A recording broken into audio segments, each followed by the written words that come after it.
Okay, so today's something a little bit different. Oh, here we go. Oh, and you're not. Whew, I will be a very happy man. Those of you who know me, I watch the channel for a while, know I'm a nut for soft plastics. That's subsurface and surface, but today I'm going to go hards. I'm going to start out with these Crossfires. We'll see how we go for the day. I'm hoping to get a couple of fish on these. And I just wanted to show you a couple little setups that I'll use with these Crossfires. Out of the packet, I changed the hooks. The hooks that are on there are okay for southern species, you know, flathead, that sort of stuff, but for barramundi, mangrove jacks, they're not really up to the task. Then for some, I'll actually put some assist on the back. It just helps with some of the hookups when they're sort of just sipping at them and trailing at the end if they're sort of short biting. And I'll also occasionally do this, which you can see there, there's 2 split rings. The reason I do that is if a barra grabs hold of it and starts throwing and twisting around, you've actually got a bit more play. They can't use the leverage of the lure against the hook to try and throw the hook out. So that's one of the things I'll do. The other thing is when I want them to suspend just below the surface, so these are a surface lure, as I said, and they'll duck and weave and carry on like a wounded bait fish or a prawn skipping around. But I'll add these little weights, either a little lead wire to the hooks like that, a little bit of a sticky weight there, and what that does is when it ducks and weaves, it'll sit, this one in particular sits probably about 10 centimeters, 4 inches under the water, and it's got a very slow rise, very, very slow.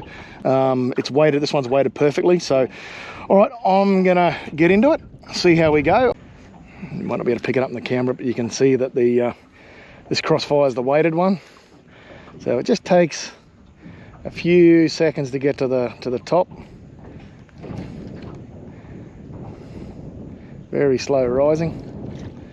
We don't want to work it too aggressively. I think sometimes I overdo it. Just a couple of erratic tweaks. Tweak, tweak, tweak. And then just let it sit there. On the retrieve, I also like to let the line go slack just a little bit. I don't want too much slack in it, then I'm going to miss a hit. But I want that lure to rise without tension. Makes it look a little bit more natural.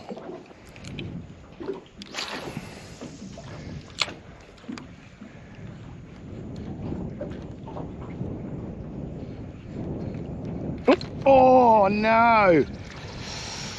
Oh, there was a shot. The hook didn't stick in. Must have sucked it in. Oh, that is a big fish. Look at the aftermath of that.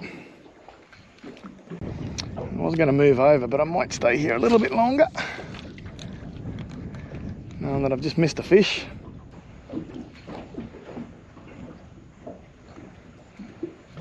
Oh, here we go.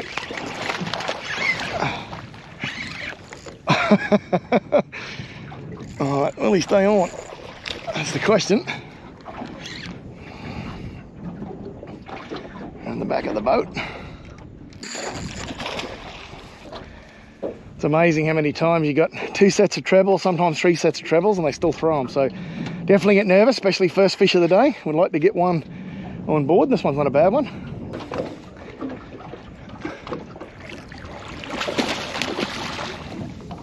Getting a little bit tired. Oh, there we go. No, not as quite as big as I thought, but still legal size.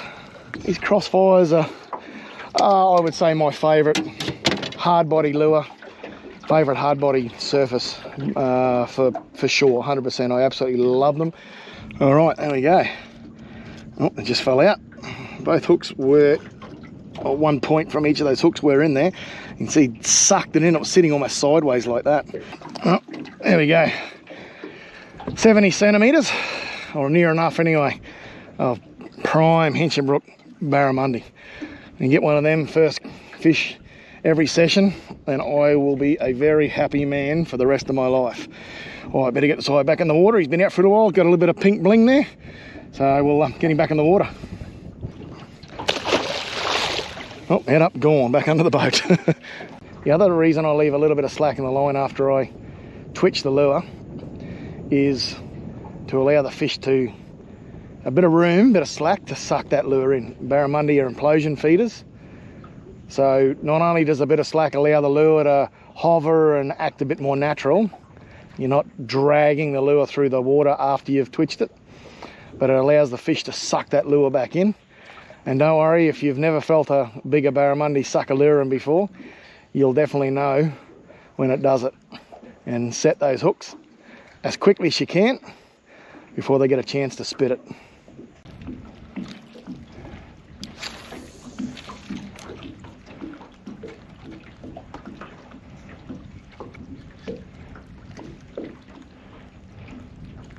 Oh, there we go. I thought I saw something come up and grab it.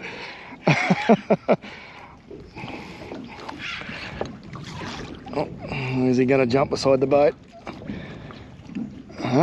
He's thinking. I don't like when they think. I've said that before. He might come straight into the net. No, he saw the net and didn't like it.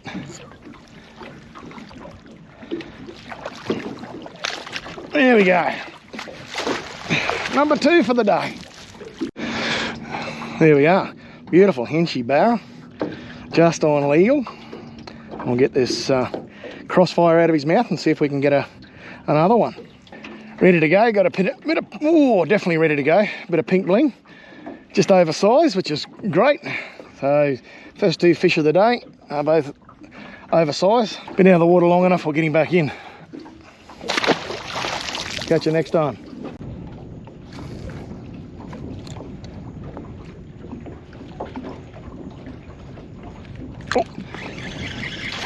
Oh. I had to catch up with him. Come straight back out at me. I'll sit us here on spot lock. Loosen the drag a bit. Pull the hooks. That's awesome. That's 3. 3 from 4. Really happy with that. Really healthy condition. Good shoulders on these guys. Not too big, but just really solid, full of muscle. This guy hit that Crossfire 110 in the sandy colour. That's the name of the colour, and come flying back out again. So get him back in the water. He's ready to go. It's really shallow. I'm doing a bit of searching, so I'm just going to keep this Crossfire moving. Unless I see it'll drain like this, and then I can drop it in and just give it a twitch. Sit it there, hopefully it gets eaten. Oh, that, oh! Well, the plan worked up until the point that the hooks didn't stay in the fish.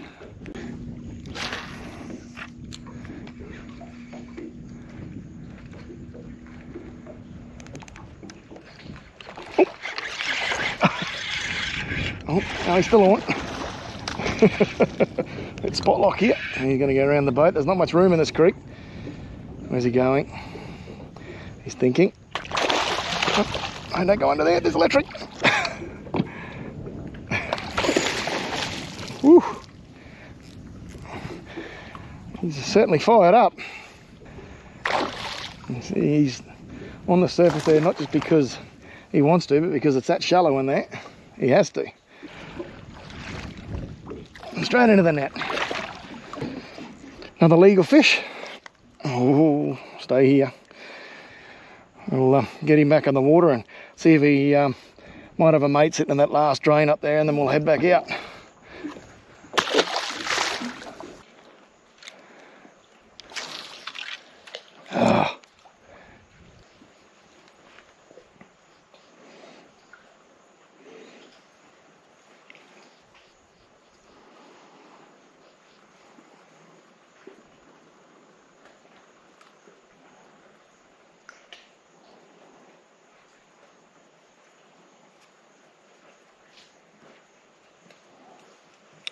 Got lucky.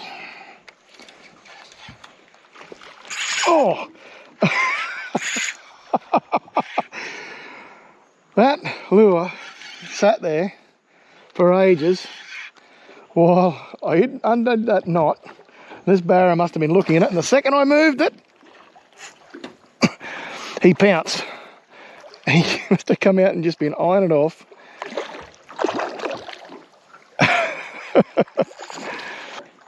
Sometimes they really respond to a work and then a really long pause, and they'll just sit there and watch it. Look at the mud on him. It goes to show how shallow it is in here. He'd been jumping around and carrying on in less than a foot of water, sometimes 10 centimetres, which had 4 inches of water. Bit tropical here today, so the sun's out and we've had a bit of rain, and just so I went to release the fish, the camera overheated. But look, that's okay. A big barra buff, just up near this snag here, I'm pretty sure. Oh, there he is. Oh.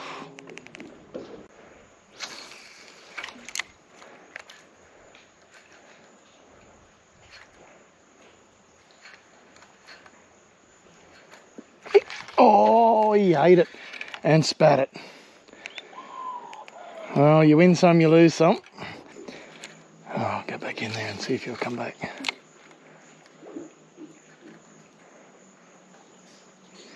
Bit of a longer oh. Cheeky bugger. I think he's moved on.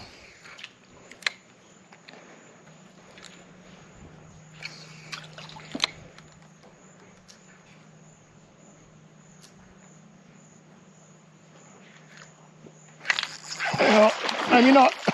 Although he's a little bit bigger than this guy, so I think this is a new one. That's so awesome to watch. Straight over the top of that snag and into it.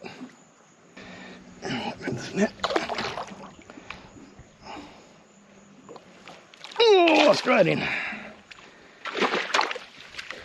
All right, I was heading back out, thinking about going to the ramp. I heard a barra buffing up here. This wasn't it, because the one that I actually heard buffing did have a go at my Crossfire and spat it. It was probably 65 to 70.